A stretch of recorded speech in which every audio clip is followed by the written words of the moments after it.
जय हिंद प्यारे साथियों, कैसे हैं आप सभी। मैं प्रीति यादव एक बार फिर से आप सभी का स्वागत करती हूं अपने चैनल डीप स्टडी बाई प्रीति यादव में। फ्रेंड, हम आपके लिए जीके और जीएस का जो प्रैक्टिस सेट है वो हम डेली ही लेकर आ रहे हैं। अभी हम जो कि हमारी सीरीज चल रही है यूपी पुलिस कांस्टेबल के एग्जाम के लिए।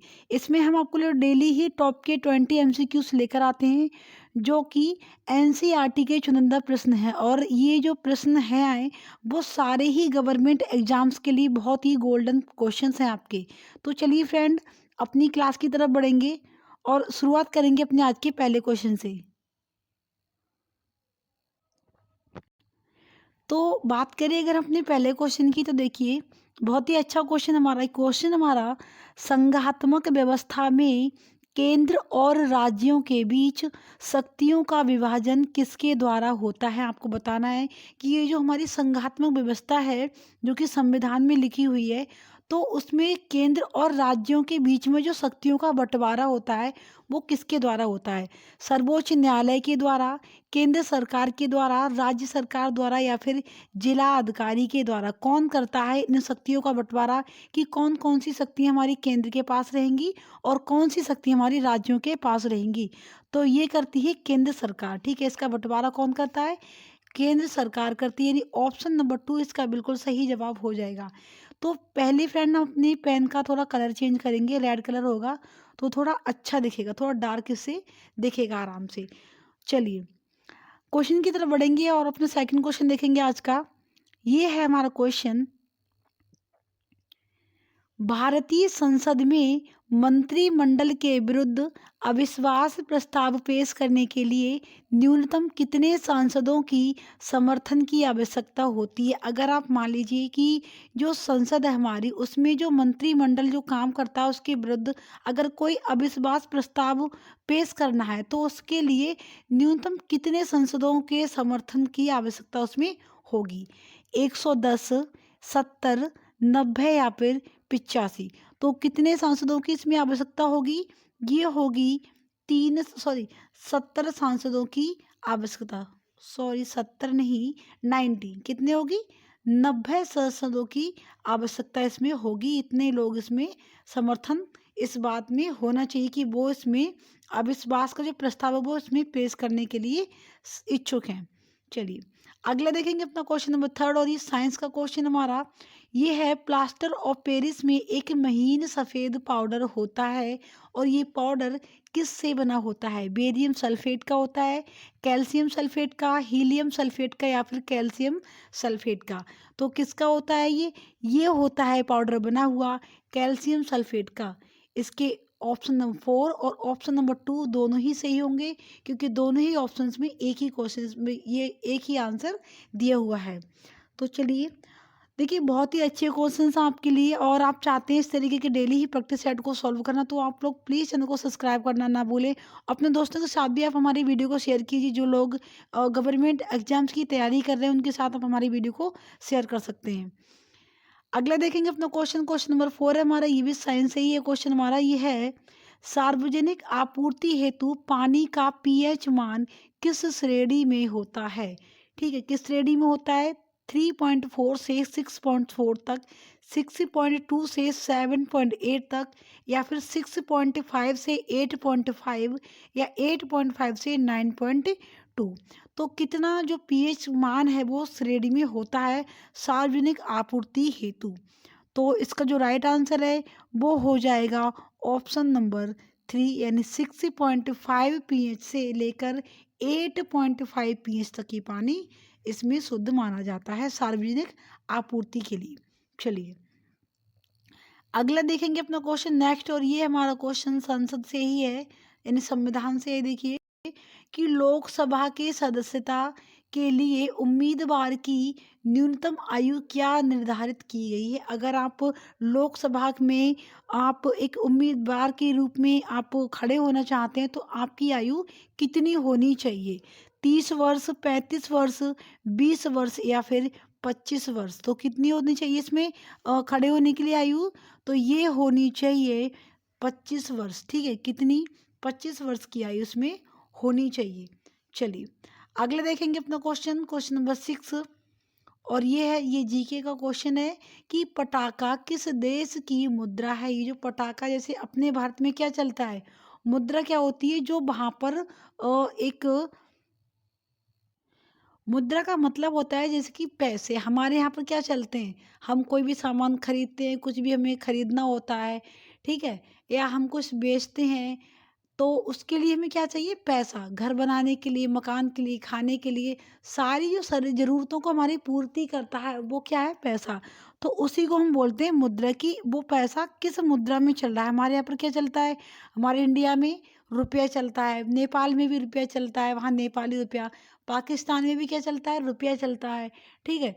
तो इस हिसाब से जैसे कहीं पर डॉलर चल रहा है, कहीं पर युआन चल रहे हैं, कहीं रियाल चल रहे हैं, ठीक है, कहीं पर दिनार चलते हैं, उसी हिसाब से इसमें पूछा है कि पटाखा जो है वो किस देश की मुद्रा है, मैक्सिको, जापान, तिब्बत या फिर मकाऊ। तो किस देश की मुद्रा है पटाखा, तो ये है मकाऊ की, ठीक है। मकाऊ में क्या मुद्रा चलती है, पटाखा यहाँ पर मुद्रा चलती है। चलिए अगला देख लेते हैं अपना क्वेश्चन, क्वेश्चन नंबर 7। इसमें पूछा है सिक्किम में मुख्य रूप से कौन सी बोली बोली जाती है, कौन सी भाषा यहाँ पर बोली जाती है, बांग्ला, फारसी, नेपाली या फिर अरबी। तो सिक्किम में जो मेन रूप से भाषा बोली जाती है वो है नेपाली भाषा, ठीक है। कौन सी, नेपाली भाषा, क्योंकि सिक्किम बिल्कुल जस्ट नेपाल से सटा हुआ राज्य है हमारा, और अगर कहें तो ये नेपाल के साथ अपनी सीमा भी साझा करता है। अगले क्वेश्चन की तरफ बढ़ेंगे, क्वेश्चन नंबर 8, और ये है हमारा क्वेश्चन, भारत का कौन सा राष्ट्रपति निर्विरोध निर्वाचित हुआ था, बताना है आपको। नीलम संजीव रेड्डी, कमलनाथ ज्योतिरादित्य, डॉक्टर एस राधाकृष्णन या फिर डॉक्टर राजेंद्र प्रसाद। कौन से राष्ट्रपति को निर्विरोध निर्वाचित किया गया था, तो बताना आपको है। तो इसका जो सही आंसर है वो हो जाएगा नीलम संजीव रेड्डी, यानी ऑप्शन नंबर 1 इसका बिल्कुल सही जवाब होगा। चलिए अगला देख लेते हैं अपना क्वेश्चन, क्वेश्चन नंबर 9। ये देखिए, इसमें पूछा है कि प्रधानमंत्री नरेंद्र मोदी द्वारा छत्रपति शिवाजी की मूर्ति का अनावरण किस राज्य के शहर में किया गया है। अभी जो पिछले वर्ष प्रधानमंत्री नरेंद्र मोदी जी ने शिवजी की मूर्ति का जो अनावरण किया था, तो वो किस राज्य में किया है। उत्तर प्रदेश के कानपुर शहर में, मध्य प्रदेश के भोपाल शहर में, महाराष्ट्र के पुणे में या फिर तेलंगाना के हैदराबाद में। तो कहाँ पर किया है इसका अनावरण, ये किया गया है महाराष्ट्र के पुणे में, ठीक है। महाराष्ट्र के पुणे शहर में छत्रपति शिवाजी महाराज की मूर्ति का अनावरण हुआ था। चलिए अगला देखेंगे अपना क्वेश्चन नंबर 10। देखिए, हम इसमें जो प्रैक्टिस सेट है इसमें हम डेली ही आपके लिए 20% लेकर आते हैं, और ये हमारी सीरीज चल रही है जिसमें ये हमारा जो प्रैक्टिस सेट है वो प्रैक्टिस सेट नंबर 24वां है शायद। और देखिए, हम ऐसे ही प्रैक्टिस सेट डेली लेकर आते रहते हैं, और ये प्रैक्टिस सेट जो हमारे हैं वो वैसे तो सारे एग्जाम्स के लिए सफिशिएंट है, जैसे कि यूपीएसआई हो गया, यूपी पुलिस कांस्टेबल हो गया, हेड कांस्टेबल हो गया, या दिल्ली पुलिस हो गए, बैंक हो गए, पीओ क्लर्क वगैरह।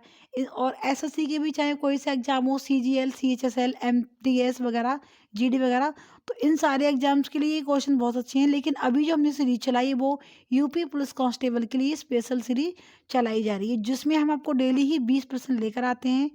तो इसमें से अभी हमने कितने क्वेश्चन को सॉल्व किया, 9 सॉल्व हो चुके हैं हमारा। और देखते हैं अपना क्वेश्चन नंबर 20वां। यह है, भारत का पहला ड्रोन मेला कहाँ आयोजित किया गया। भारत में जो पहला ड्रोन मेला लगाया गया वो कहाँ पर आयोजित किया गया।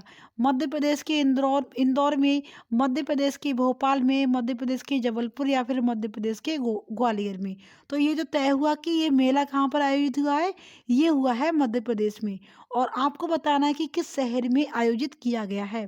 तो ये किया गया है मध्य प्रदेश के इंदौर शहर में, यानी ऑप्शन नंबर 1 इसका बिल्कुल सही जवाब हो जाएगा। उम्मीद है आप भी इन क्वेश्चन के जो आंसर हैं वो बिल्कुल सही से कर पा रहे होंगे।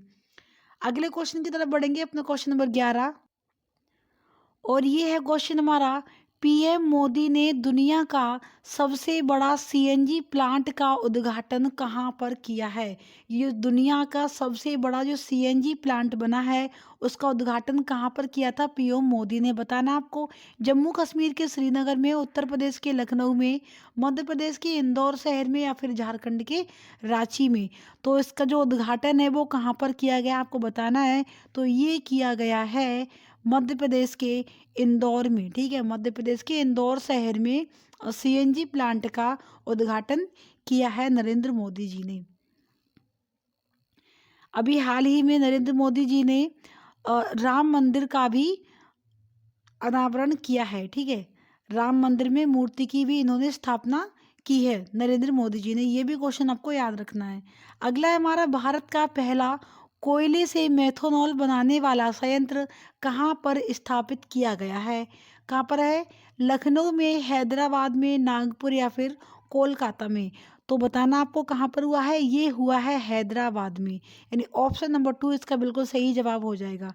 अगले क्वेश्चन की तरफ बढ़ेंगे। क्वेश्चन नंबर 13 अपना देखेंगे एक बार। इसमें पूछा है भारत का दूसरा तथा दुनिया का तीसरा। ठीक है, भारत में दूसरे नंबर पर और दुनिया में सबसे बड़े नंबरों पे जो आता है वो है तीसरे नंबर पर। सबसे बड़ा क्रिकेट स्टेडियम का निर्माण किस राज्य में किया जा रहा है? ठीक है, तो देखिए भारत का दूसरा और दुनिया का तीसरा। तो भारत का जो पहला जो सबसे बड़ा स्टेडियम है वो दुनिया का सबसे दूसरा बड़ा स्टेडियम है। ठीक है, तो दुनिया का सबसे बड़ा दूसरा भी भारत में ही होगा और तीसरा भी भारत में ही हो गया। तो देखिए इसमें पूछा है भारत का दूसरा और दुनिया का तीसरा सबसे बड़ा क्रिकेट स्टेडियम किस राज्य में इसका निर्माण हुआ है? गुजरात में, राजस्थान में, झारखंड या फिर हरियाणा में। तो ये कहाँ पर हुआ है इसका निर्माण?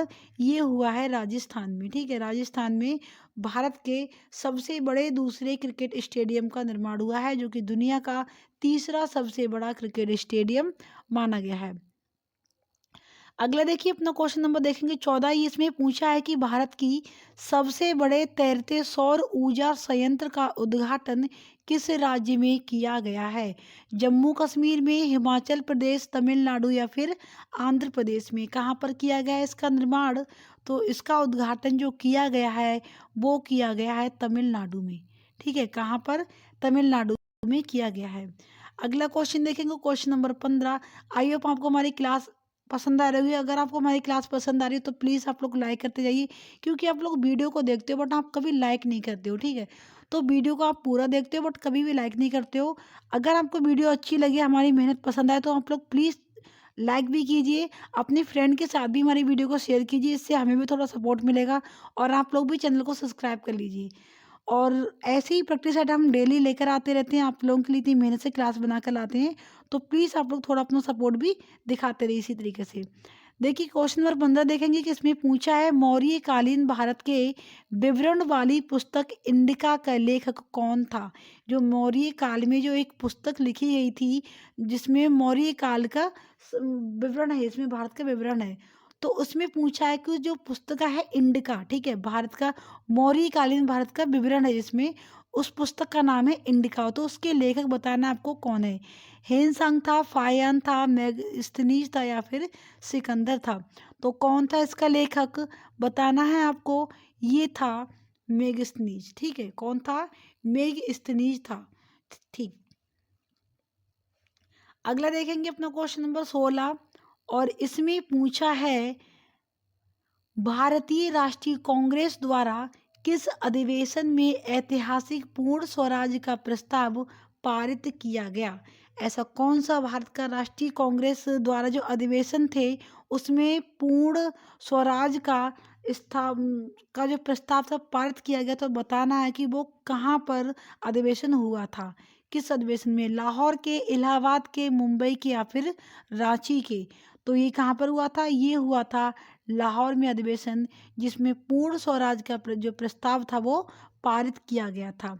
अगला देखेंगे अपना क्वेश्चन नंबर 17 और इसमें पूछा है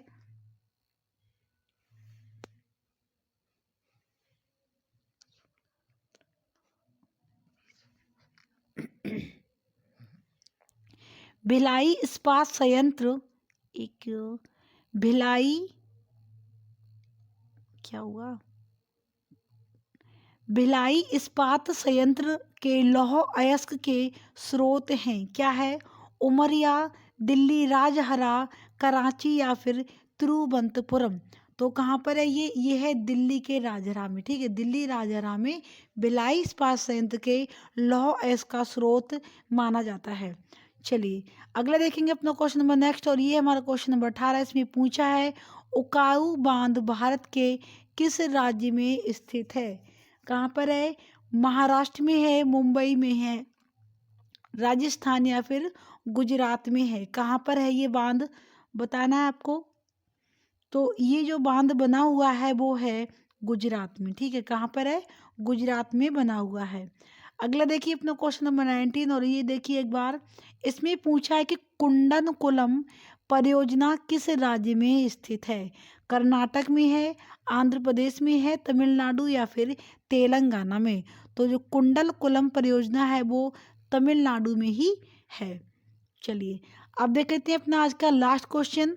इसमें हमारे जो इस प्रैक्टिस सेट का जो हमारा टारगेट है वो डेली ही 20 प्रश्न का रहता है। कितने प्रश्न का रहता है डेली, हम आपको डेली ही 20 प्रश्न आपको डेली सॉल्व करवाते हैं। तो इसमें हमने आपको अब तक 19 प्रश्न को सॉल्व करवा दिए, ये हमारा 20वां क्वेश्चन है। इसे देखेंगे एक बार, इनमें से कौन सी नदी अरब सागर में जाकर मिलती है, कृष्णा, कावेरी, गोदावरी या फिर नर्मदा नदी।